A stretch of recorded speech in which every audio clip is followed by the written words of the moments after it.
बिस्मिल्लाहिर्रहमानिर्रहीम अस्सलाम वालेकुम दोस्तों। उम्मीद लरम چې تاسو به روغ جوړ او خوشاله وي او ژوند په مزو کې وي. دوستانو ट्रांसजेंडर हिजड़ा डॉल्फिन आयान باندې پیښور رنګ روډ کبوتر چوک باندې قتلانه حمله شوې. قتلانه حمله نه بعد دغه ونډې بیان مخې ته راغلي. دغه ونډې بیان کې څه ویل دي، څوک نامزد کړي دي، د بارے کې بس ټول معلومات په دې ویډیو کې شریکو. او که تاسو ټول معلوماتو باندې ځان خبرول غواړئ، مونږ ویډیو ځان سره تر اخره پورې وګورئ. او چې کوم ملګری مونږ په چینل باندې نوی دي هغه دې مونږ چینل مخه ځان سره سبسکرایب کړي، ټاله نشان دی وای تاکي مونږ راتلونکي معلوماتي ویډیو هغه ته په اسانه سره ملاوي شي. دوستانو دا واقعي یو دوه ورځې مخکې ده چې ډالفین آیان باندې پیښور رنګ روډ کبوتر چوک باندې قتلانه حمله شوې او هغه قتلانه حمله کې دا بال بچو د زخمی شوی ده، په ګولې باندې په خپې لګیدلې ده.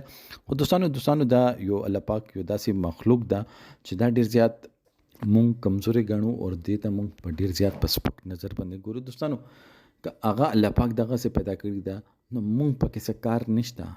که هغه ځان دې طریقې باندې ښه ګڼي، که هغې ته شرم نه ورځي نو مونږ ته نه ده پکار چې مونږ هغې کې څه کار ولرلو.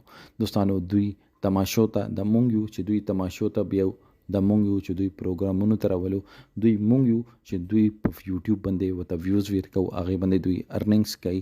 نو دوستانو دوی خپل څه سکلز دي دوی لګیا دي، دوی خپله روزي ګټي. دوی جنازې چې دي که تاسو دوی جنازې وګورئ هغه هم داسې ټیم کې اوچتېږي چې څوک پې نه خبرېږي. والله عالم دوی جنازې څوک کوي، څنګه کوي، څه طریقې کار وي. خو دا یو داسې مخلوق ډېر زیات کمزوری دی. خدا را دوی څه دومره ظلم مه کوئ چې دوی چې دا دوی یو زړه بدوا چې دا هغه دوی د زړه نه وځي او ارچ پورې لاړه شي او هغې بیا الله پاک قهر مونږ باندې نازل شي. نو بهتره دا ده چې مونږ دوی کې کار نه لرو. هغه چې مونږ خو چا څه بد نه دي کړي، مونږ چاته څه ویلي دي، مونږ چا څه دښمني نه کوو. مونږ خو بس خپل زړونه خوشحالولو دپاره دا کارونه کوو. مونږ چا څه بدي نشته، نه مونږ چا څه بدي ستل شو. مونږ کمزوري یو. خدا دې پله مونږ وبخئ چې مونږ سره کار مه لرئ. مونږ چې څنګه زندګي تېروو مونږ پرېږدئ، مونږ خپل ژوند کې خوشحاله یو.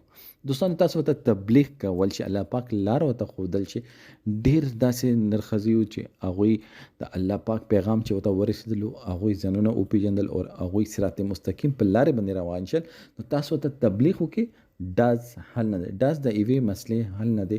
او تاسو چې ورته پرسنل ایشوز دي هغه تاسو پروګرام کې نه دی راغلي، هغې انکار کړی دی، نو هغې به څه مجبوري، هغې به څه مصروفیات. نو تاسو ته پکار ده چې خدا را لږ ساړه وخورئ